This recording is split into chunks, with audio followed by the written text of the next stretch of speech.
This is a QRS module. You can see the magnetic sensor, accelerometer, gyroscope, and a micron here. Now, I will show you how the QRS works to control the mouse cursor. You can imagine that it's a different way to control a toy helicopter.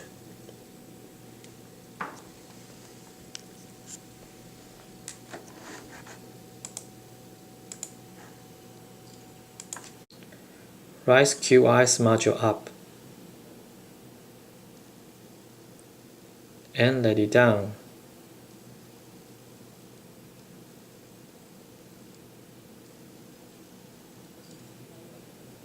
Turn the module to left.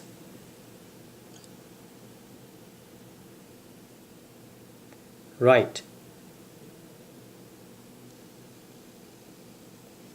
Turn the module freely.